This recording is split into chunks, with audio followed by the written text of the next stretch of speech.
नारायणं नमस्कृत्यं नरं चैव नरोत्तमं देवीं सरस्वतीं व्यासं ततो जयमुदीरयेत्। 33 कोटि देव और ऋषि 88 सहस्र सीताराम चरण कमल मस्तक नवाता हूँ। भरत लखन रिपुसूदन हनुमंत लाल पावन पदार बिंदु मन में मनाता हूँ। शंकर शिवा के पद बंदन कर बार बार गणपति खडानन के चरण चितलाता हूँ। भाग के किशोर दुज दीजिए आशीष सब एते समय प्रेममयी वंदना सुनाता हूँ। श्रोताओं, JMD कैसेट कंपनी के द्वारा हम ये रहस्यमयी चर्चा आप लोगों के समक्ष रख रहा हूँ। मोर मोरनी की कथा, यानी कि ये मोर मोरनी राष्ट्रीय पक्षी पूर्व जन्म में कौन थे, आइए सुनिए इस छोटे से कथानक के माध्यम से, और CD के द्वारा आप लोग इसका दर्शन करें और श्रवणपान करें। प्रथम सुमिर गुरुदेव को धर गणपति का ध्यान, मोर मोरनी की कथा का करता मैं गान। धर्मध्वज का पुत्र था गुड़ी और बलवान, नई उम्र थी लाल की धर्मवीर था नाम। के घूमत फिरत विपिन अखबारा,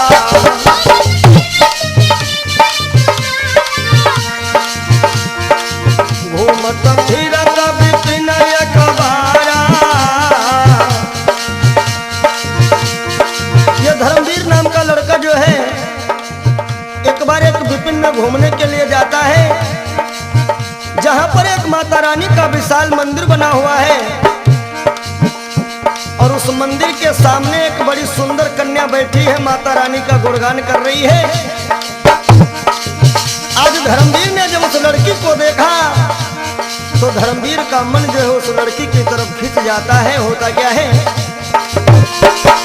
घूमत फिरत विपिन अखबारा,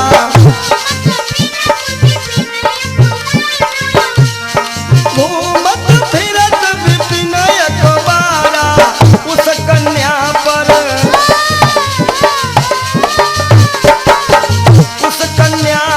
दृष्टि डारा।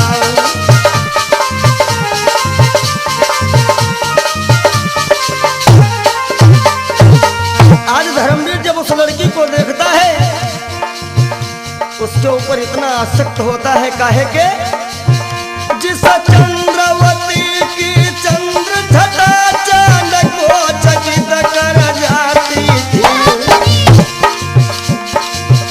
जिस चंद्रवती की चंद्र छटा चांद को चकित कर जाती थी, मानो मुख की उजली शोभा विजली का मान घटाती थी।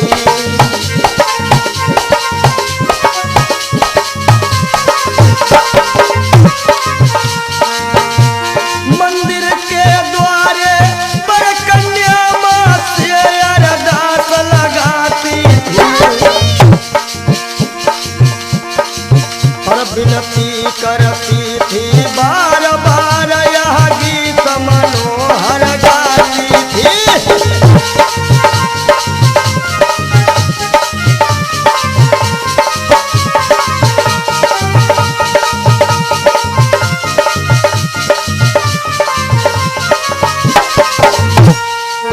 आज वो लड़की माता रानी के भवन में बैठी हुई मैया रानी से अरदास कर रही है, और बिनती मेरी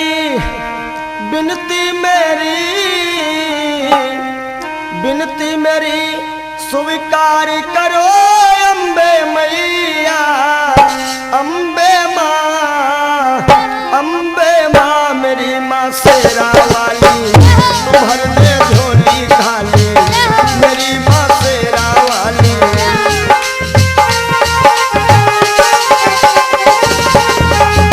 मोरे मनोरथ जान के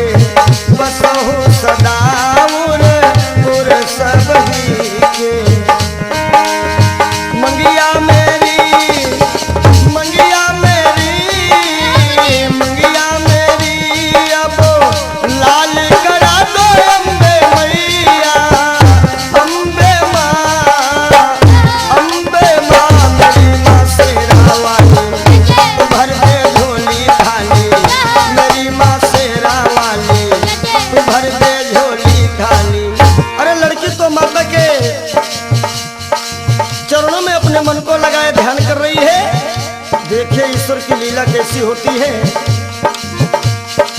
ईश्वर ने यह खेल रचाया,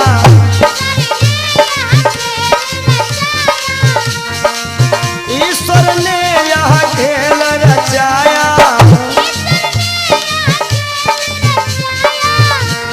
भैया राम जी, ईश्वर ने ये खेल रचाया, लड़के का मन, लड़के का मन उस पर आया।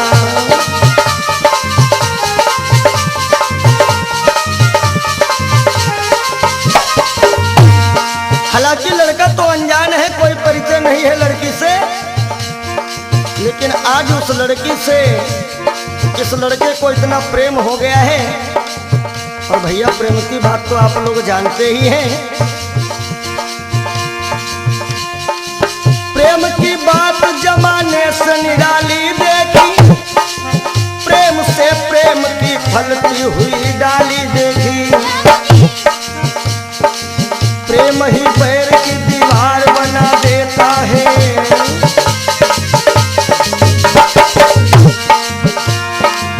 प्रेम ही बैर की दीवार बना देता है, और प्रेम पत्थर को भी भगवान बना देता है। क्योंकि बताया गया है, भूख न जाने जूठा भात, नींद न जाने टूटी खाट।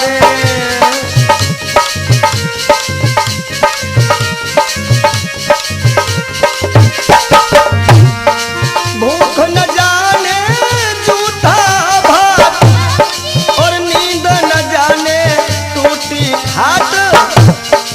प्रेम न जाने जात कुजात,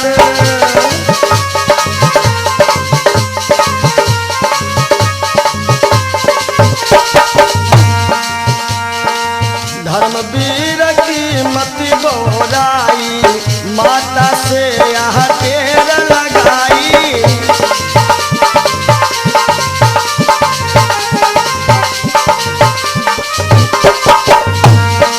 आज धर्मवीर बोरा जाता है, उसके ऊपर इसका भूत सवार होता है, और होश को भुला करके जोश में माता रानी से कहता है, कसम खाता है, हे मैया, मेरी एक विनती स्वीकार करो। यदि तुम में कोई शक्ति है तो मेरा उस कन्या से विवाह करा दो। मैं कसम खाता हूं, जिस दिन अपने इन हाथों से उस कन्या की मांग में सिंदूर भर दूंगा, तो उसी दिन मैं अपने शीश को तुम्हारे चरणों में चढ़ा दूंगा।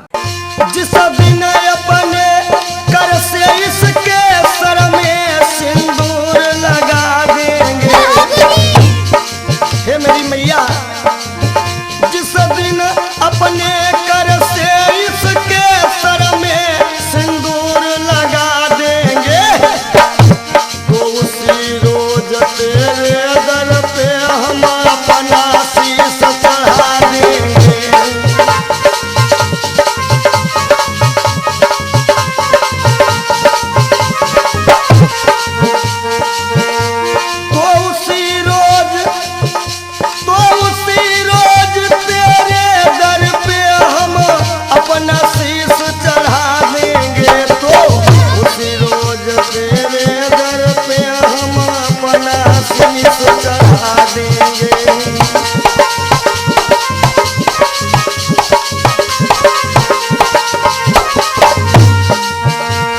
आज इतना कह करके ये लड़का जो रहा अपने घर चला आता है। और मित्रों याद रखें कि 24 घंटे में एक बार सरस्वती सबकी जबान पर आती है, यानी कि इससे ये हम आप लोगों को ज्ञान मिलता है कि जब भी बोले थोड़ा सोच विचार करके बोले। आज धर्मवीर अपने बाप के सामने आया और बेहाल बैठा हुआ है। धर्मध्वज कह रहा, बेटा धर्मवीर बड़ा उदास बैठे हो, बात क्या है? धर्मवीर रोने लगा, पिताश्री मैं विवाह करूंगा तो उसी लड़की के साथ में करूंगा, नहीं तो मैं आत्महत्या कर लूंगा। आज धर्मवीर का पिता धर्मध्वज बड़ा बेचैन होता है कि धर्मा ध्वज कन्या घर आए,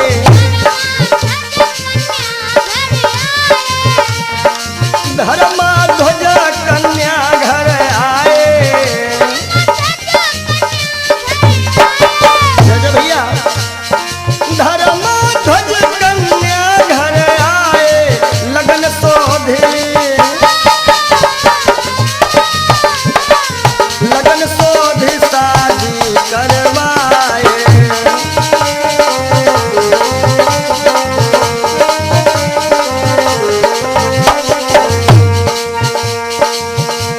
आज धर्मध्वज उस लड़की के घर पे जाते हैं, विवाह की सारी तैयारियां हो जाती हैं।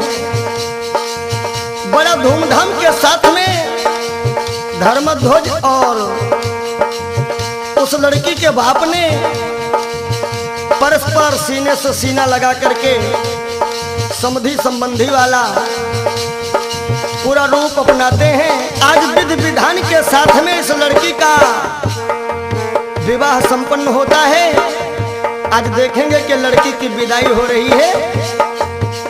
जब कन्या की भई है विदाई, साथ चला कन्या कर भाई।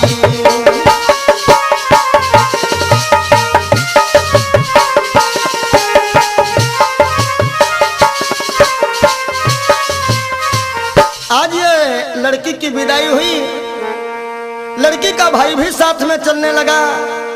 अब जरा ध्यान देंगे कि देखिए 3 लोग जा रहे हैं, ये नवयुवक धर्मवीर और उसकी पत्नी और धर्मवीर का साला यानी लड़की का भाई। होता क्या है कि माता का मंदिर नियर आया,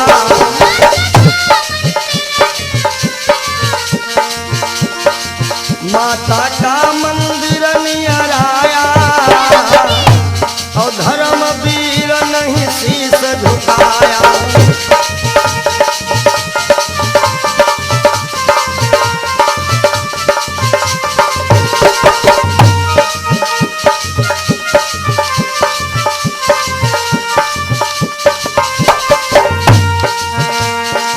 माता रानी ने विचार किया कि मैंने इसकी मुराद तो पूरी कर दी है, लेकिन ये तो हमें भूल करके और जा रहा है। सर काटना तो अलग रखो, सर झुकाने भी नहीं आ रहा है, क्योंकि ऐसा होता है ना। अरे राजा जोगी अग्नि जल, इनकी उलटी रीति। राजा जोगी अग्नि जल, इनकी उल्टी रीति यानी मतलब निकल गया, पहचानते नहीं। आज माता ने विचार किया कि हो सकता है धर्मवीर ने अपनी पत्नी का भी मुंह नहीं देखा है, क्योंकि लंबे घूंघट में थी ना। अब क्या हुआ, माता रानी ने ऐसा अपना प्रदर्शन दिखाया, बड़े जोर से एक हवा का झोंका आ गया, घट उलट गया, घूंघट पलटा, देखा गजगामिनी बैठी है। धर्मवीर ने देखा कि दुर्गा माँ के मंदिर वाली ये सुंदर कन्या बैठी है।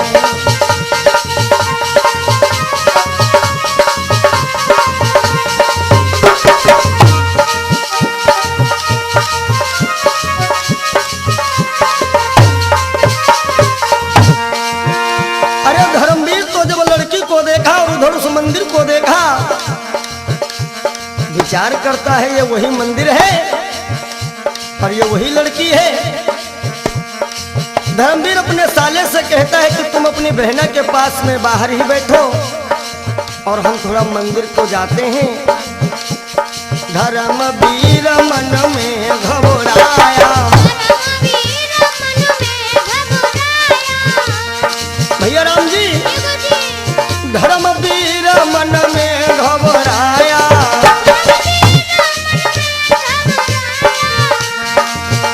अरे धर्मवीर मन में घबराया, भागत भयो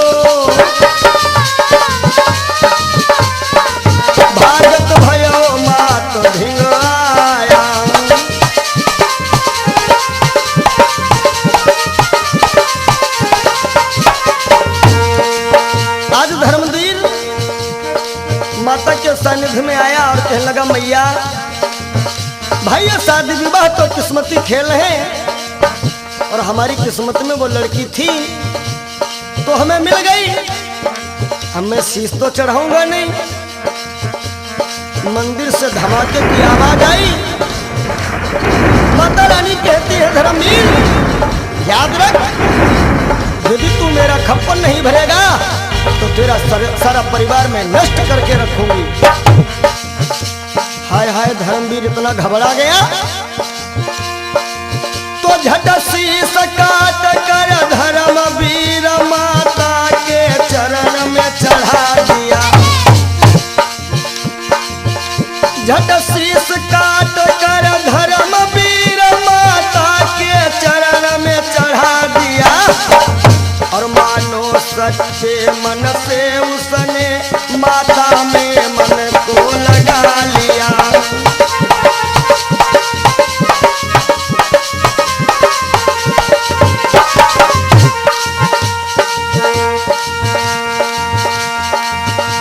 वीर की कैसी लाचारी, भैया राम जी, वीर की कैसी लाचारी, मेरी शेरा वाली मात तुम्हारी महिमा है न्यारी।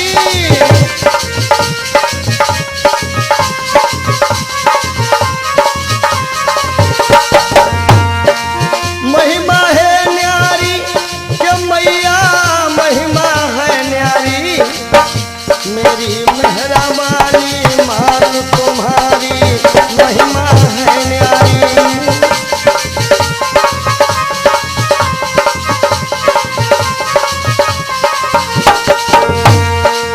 और इधर भागवत प्रेमियों जब काफी समय हुआ धर्मवीर बाहर निकला। आज वो लड़की मन ही मन सोच रही बात क्या है, पति देवता अभी तक नहीं आए। लड़की ने अपने भैया से कहा कि भैया अरे जाके देखो तुम्हारे बहनोई अभी तक नहीं आए हैं। और आज जब इस लड़की का भाई मंदिर के अंदर जाता है गजब हो गया। तब कन्या ने भाई भेजा देख खून फट गया कलेजा।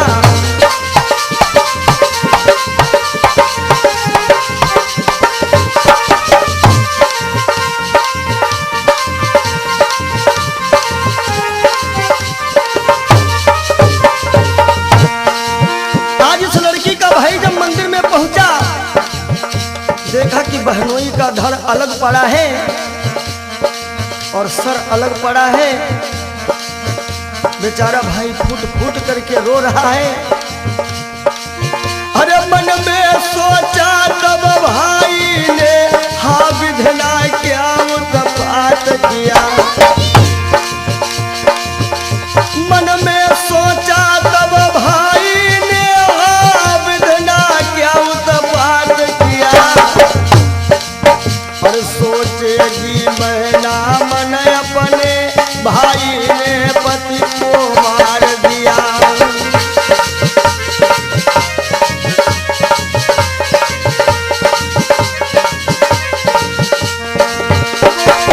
आज विचार करने लगा ये धर्मवीर का साला कि यदि मंदिर के बाहर मैं निकल रहा हूं तो बहना कहेगी कि तुमने ही अपने बहनोई का कत्ल कर दिया है। इसलिए कि तलवार उठाकर भाई ने अपने भी शीश को काट दिया। वाह रे माता रानी तेरी लीला। तलवार उठाकर भाई ने अपने भी शीश को काट दिया। और इस लोक लाज के चक्कर में भाई भी है परलोक गया।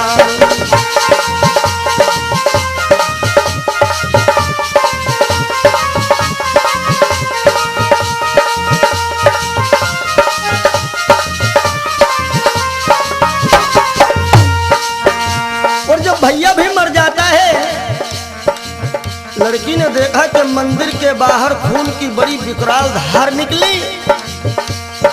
हाय हाय, लड़की घबराई और दौड़ती ही माँ के मंदिर में पहुंची, जहां पर 2 लाशें पड़ी हुई हैं। दोनों लाशों को देख करके कन्या फूट फूट करके विलाप कर रही है, रो रही कि हे मेरी मैया। माँ, हमने प्रत्येक नवरात्र आपका व्रत किया, पूजन किया और आपने उसका फल हमको ये दिया। अरे आप तो सतियों के सत को संवारती हो, लेकिन हमें आज पता चला कि आप सतियों के सत को बिगाड़ती भी हो। अरे मेरी मैया सुनो। और जहि दिन होत सुहागन नारी,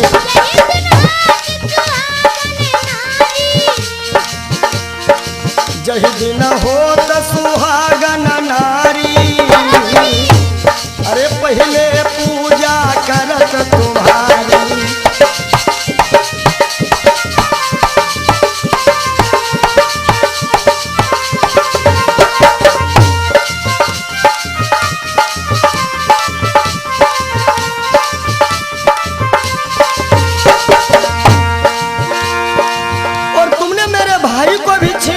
पति को भी छीन लिया। मैया, बिना पति के मेरा जीवन जीना तो बार बार धिक्कार है, क्योंकि एक पत्नी के लिए पति क्या है, सुनेंगे जरा। अरे पति तन मन धन पति श्रृंगारा, भैया राम जी, पति तन मन धन पति श्रृंगारा, पति पत्नी जीवन आधारा,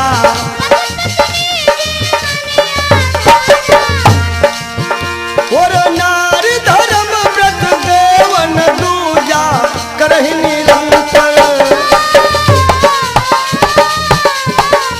करहि निरंतर पति पद पूजा।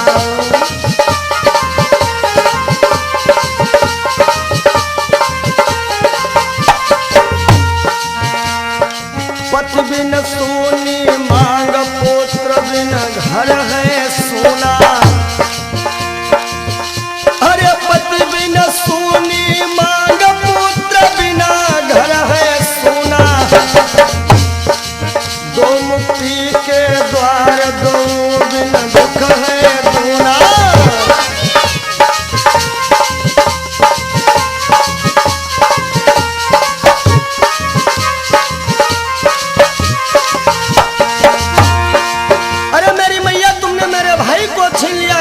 भाई था और मेरे पति को भी छीन लिया है, तो याद रखो मेरी मैया। अरे मेरी मैया सुनो, यदि आपका खप्पर इन 2 लाशों से नहीं भरा है तो तीसरी लाश हमारी होगी माँ, हमारी होगी। अरे कन्या कर में खड्ग उठाई,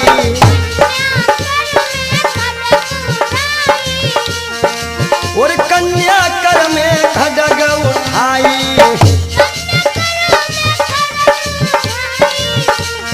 भैया राम जी, कन्या कर में खड्ग उठाई, मंदिर से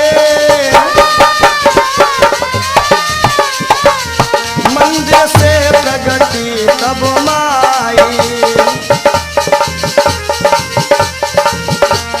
प्रेम से बोलो शेरा वाली मैया की, बोलो साचे दरबार की। कन्या कर में खड्ग उठाई, मंदिर से प्रगति तब माई।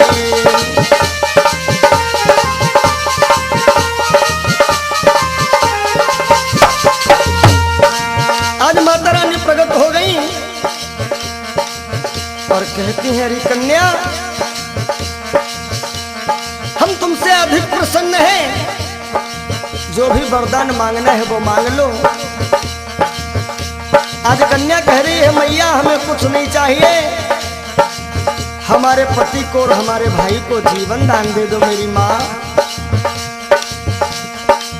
आज माता रानी कह रही है, जाओ कन्या, मैं तुम्हारी मुराद पूरी कर रही हूं। इन दोनों स्वरों को उठाओ और ये पड़े हुए जो धड़ हैं इन धड़ों में दोनों स्वरों को जाकर के जोड़ दो, ये जीवित हो जाएंगे। कथा प्रेमियों, आज वो लड़की जो है दोनों स्वरों को उठा करके दोनों धड़ों से जोड़ती है। ये दोनों जिंदा हो गए, मगर जल्दबाजी में कुछ गड़बड़ हो गया है। क्या हुआ है?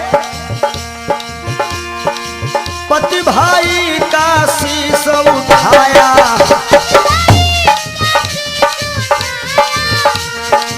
पति भाई का शीश उठाया, धड़ों से जाकर जब ही मिलाया।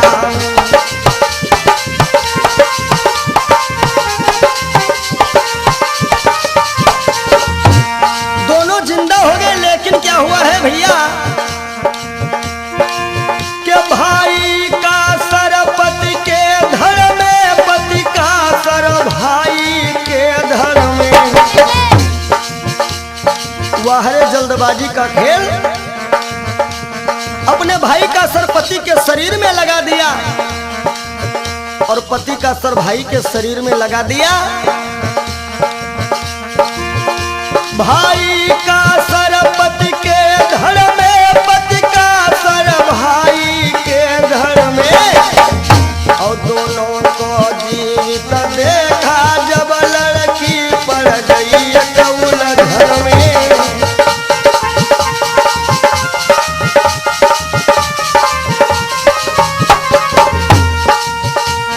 अब जब ये दोनों जिंदा हो गए, लड़की तो उलझन में पड़ गई, दो में से किसके साथ में जाऊं जो कि सती भी हो सकूं और पुत्रवती भी हो सकूं, कि किसके साथ आज मैं जाऊं।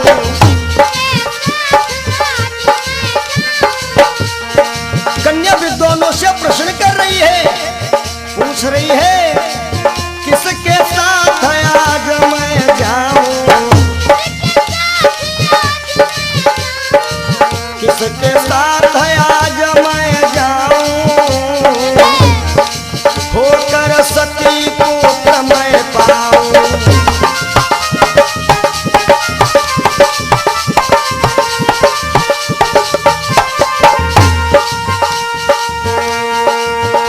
जब इस लड़की को कोई उचित सलाह देने वाला नहीं मिलता है, तो आज ये लड़की माता रानी के मंदिर में आकर के और पुनः मैया रानी से प्रार्थना करती कि हे मेरी मैया, कि दुश्मन है सारा जमाना, हे अम्बे मैया हमें ना भुलाना। दुश्मन है सारा जमाना, हे अम्बे मैया हमें ना भुलाना।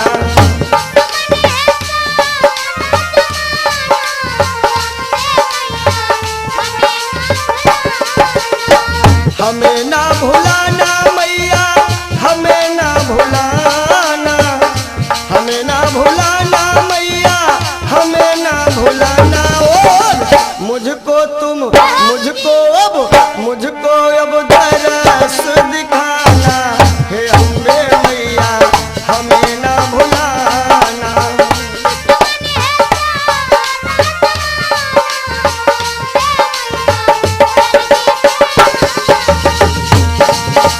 और हे मेरी मैया, अपने सारे हो गए पराए, क्योंकि बनी के चेहरे पे लाखों निशान होते हैं, और जब बनी बिगड़ जाती है तो दुश्मन हजार होते हैं। अपने सारे हो गए पराए, कोई नहीं मैया प्यार जताए, कोई नहीं मैया प्यार जताए। अब मेरा दुखड़ा मिटाना, हे अम्बे मैया जल्दी से आना। दुश्मन है सारा जमाना,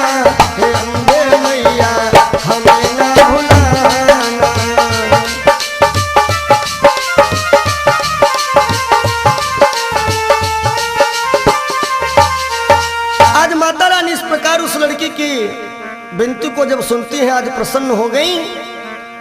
और माता रानी बड़ा सुंदर सा रास्ता दिखाया है। कैसे कि तब माता ने राह दिखाई,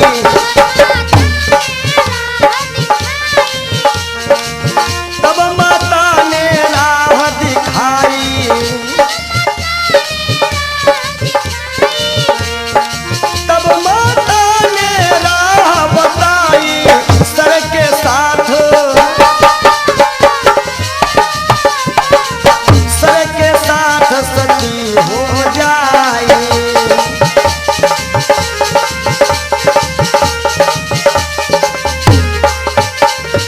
लड़की कह रही है कि हे मैया, ये बात तो आपकी सत्य है।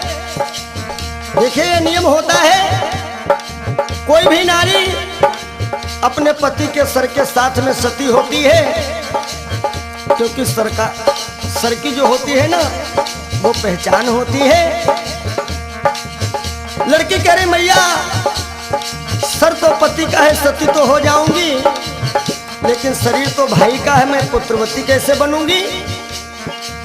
माता रानी ने कहा पुत्रवती तू बनेगी भोग से नहीं बल्कि योग से, यानी के शरीर से शरीर का बिना संपर्क किए हुए ही तू मां बन जाएगी। और अगले जन्म पुत्र तुम पाओ,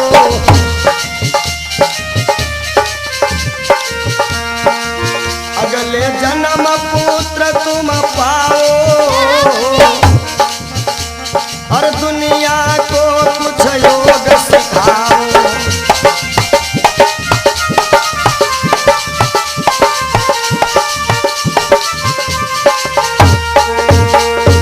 अगले जन्म में तुम माता बनोगी।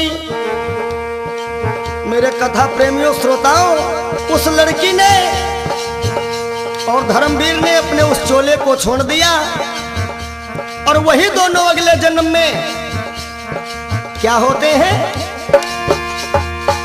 कि माता दुर्गा की कृपा से चितचोर हो गए। माता दुर्गा की कृपा से और चितचोर हो गए। अगले जन्म में मोरनी और मोर हो गए।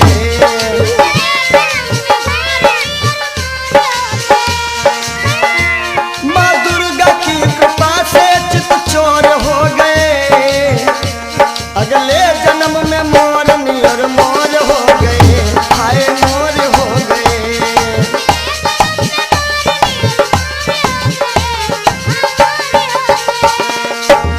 देखिए जो मोर मोरनी है, इनके जब बच्चे होते हैं भोग से नहीं बल्कि योग से, यानी शरीर से शरीर का संपर्क नहीं होता है। इसीलिए भगवान श्याम सुंदर मुरली मनोहर, इनके मुकुट में मोर का पंख लगा हुआ है। मोर का पंख मतलब योगी का प्रतीक है। मोर का पंख, ब्रह्म भी भोगी नहीं है, योगी है। ठीक इसी प्रकार मोर पक्षी भी भोगी नहीं है बल्कि योगी है। भगवान के घर देर है, अंधेर नहीं है, अंधेर नहीं है।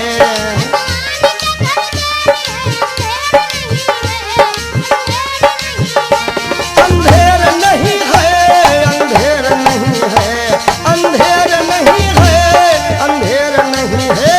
अगले जन्म में मोरनी और मोर हो गए। अगले जन्म में मोरनी और मोर हो गए।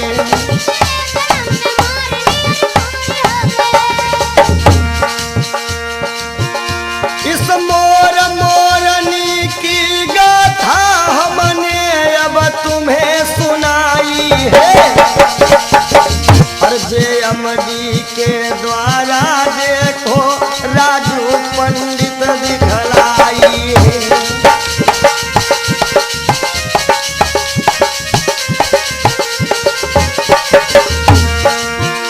आइए थोड़ा परिचय अपने बाबत में देता चलूं। सधुआपुर का रहने वाला मैं सुरेश चंद्र कहलाता हूँ। और सर्वस दुष्ट आचरण त्याग अपना कर्तव्य निभाता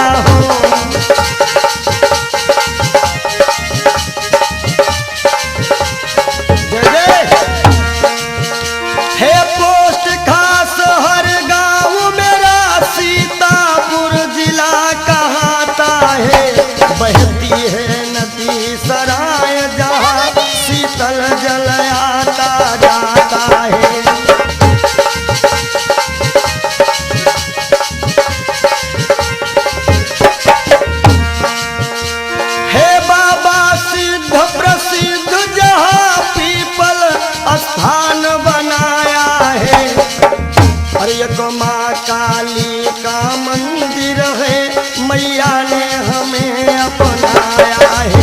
एक शिव शक्ति का मंदिर है, मैया ने हमें अपनाया है।